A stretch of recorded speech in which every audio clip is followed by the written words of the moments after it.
Hi guys! Welcome na naman no dito sa aming channel. And today ay nandito na naman po tayo sa aming area ng Manukan na kung saan ay nagpapaluwag po tayo dito sa ating area. So ito na po no yung kasalukuyang sitwasyon niya sa ngayon. Kahit pa paano ay nakakausad-usad tayo kahit na palaging umuulan dahil nga sa sunod-sunod po ang bagyo. And ayun, titingnan po natin dito sa may bandang unahan yung view ng ating Manukan. So ayan na po siya.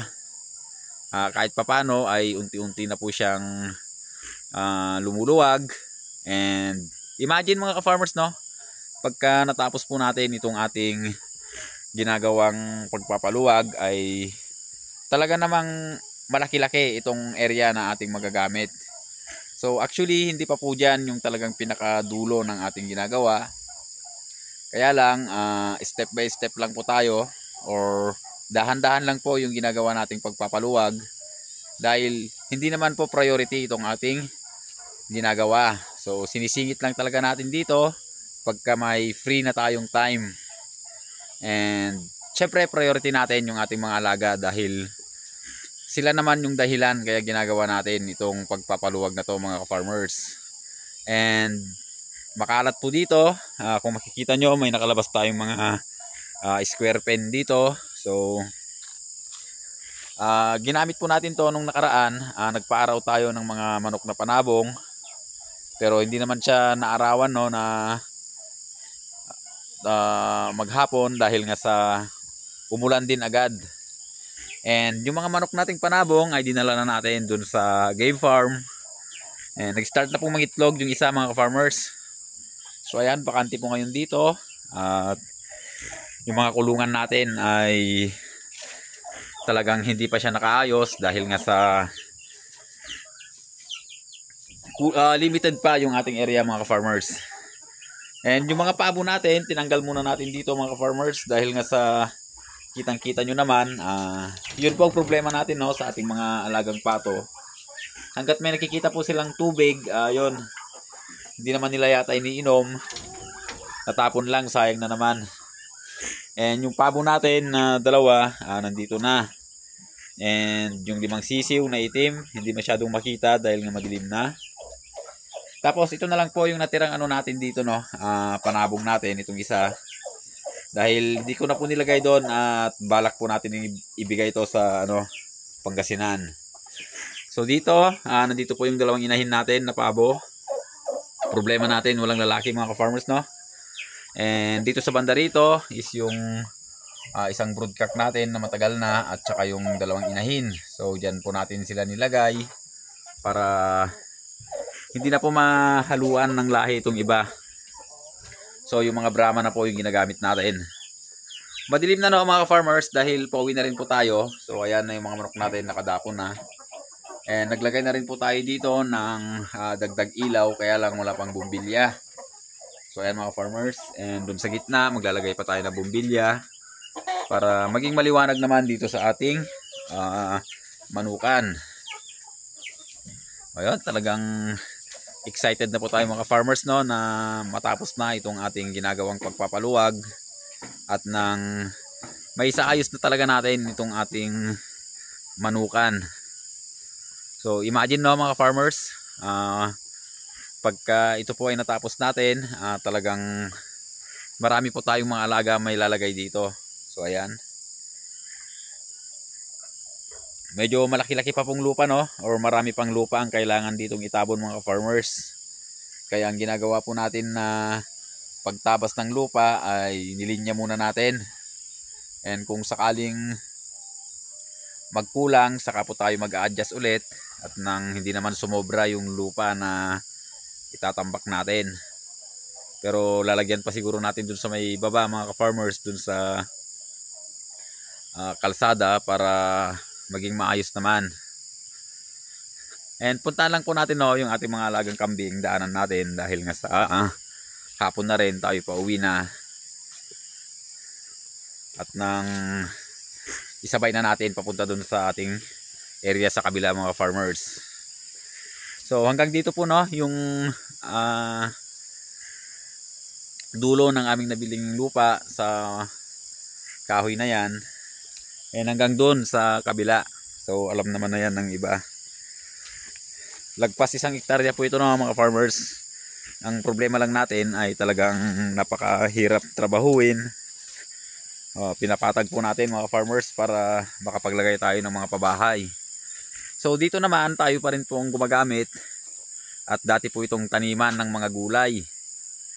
So may nagtatanim dati dito, kaya lang nung dumadami na yung ating mga alagang kambing ay pinatigil ko na mga ka-farmers, dahil kailangan ko po ng mapagpapastulan ng ating mga alagang kambing, at nang hindi naman sila mabitin sa mga pagkain or sa pagkain. So matataas na po no yung mga damo mga ka-farmers, hindi gaya nung una na tayo nagpapastol dito, dahil lagpas 1 buwan na hindi tayo nakakapagdala dito ng ating mga alaga. So tuloy-tuloy kasi yung pag-ulan no, magkakasunod yung mga bagyo. And ngayong araw lang tayo nakapagpastol ulit dito no mga farmers ng ating mga alagang kambing at tupa, dahil ngayon lang umaraw. Ngayon medyo mataas na talaga yung mga damo. So ayan na po no mga farmers, yung ating mga alaga, nandyan lang po sila. And unang-una nating makikita dito is yung ating mga alagang tupa na tatatlo na lang. So sayang yung dalawa mga ka-farmers, dahil nga sa kinagat po ng aso. Actually 4 na pong alaga natin ang nakagat ng aso, kaya lang yung isang tupa natin naka-recover. And yung pinaka-latest natin is yung inahing kambing. Ayun, naka-recover din mga ka-farmers. So yun po yung kagandahan mga farmers no, pagka mayroon tayong pastulan at hindi na po tayo magsasakate. And ang isa pang mga ka-farmers no, problema ko dito pagka umuulan. So hirap po tayo pag umuulan, dahil hindi natin may labas itong ating mga alaga. Kaya no choice tayo, kailangan nating magsakate. Ba't parang nawawala yung anak? Ayun, nandun. So dati mga ka-farmers no, ginagala ko sila as in walang tali, dahil nga sa maluwag naman dito sa may part ng bundok. Kaya lang ang problema natin mga ka-farmers ay natuto na yung mga aso dyan sa may labasan. Hinahabol na po yung ating mga alaga at kinakagat na. Kaya tinatsaga na lang po natin silang itali mga ka-farmers. Ang problema lang pag nakatali sila mga ka-farmers ay limited lang po yung kanilang nakakain, dahil nga sa kung saan lang po yung maaabot ng kanilang tali, yun lang po yung makukuha nilang pagkain. Hindi gaya pag nakagala sila, pwede silang mamili ng kanilang kakainin. Yun nga ang problema mga ka-farmers, imbis na dito sa likod pumunta, doon naman sa may part ng kalsada at sinusundan nila yung daan. Doon po sila naglalakwatsa mga farmers. And ito na yung mga natitira nating anak ng kambing. May 2 tayo dito. Start na rin po silang kumakain ng damo. And maganda po yan, dahil nga yung ina nila ay parang nangayayat nitong nagdaang mga araw, dahil hindi po makakain ng maayos. So kahit nagsasakati tayo, mas marami po yung natitira kaysa sa nakakain nila, dahil nga siguro sa malamig. So sa ngayon no, mayroon tayong 13 heads na lang ng mga kambing and 3 tupa. So hindi talaga natin makuha na makapagpataas, dahil nga hindi naman lahat ng natin mga farmers napapanganak na alaga ay nabubuhay. So gustuin man nating mabuhay lahat, pero hindi naman natin mga farmers may iwasan na talagang may mortality. And yung baboy natin ganun din, native na baboy. Nag-start na po talaga tayo makapagparami ngayon mga farmers. So ayan, hindi na makita dito yung bayan ng Bambang. Dapat doon tayo sa mas mataas, kaya lang mataas na rin yung damo. So So bukas i-adjust natin doon mga farmers hanggang sa ma-occupied lahat itong area at bumaba ulit yung mga damo.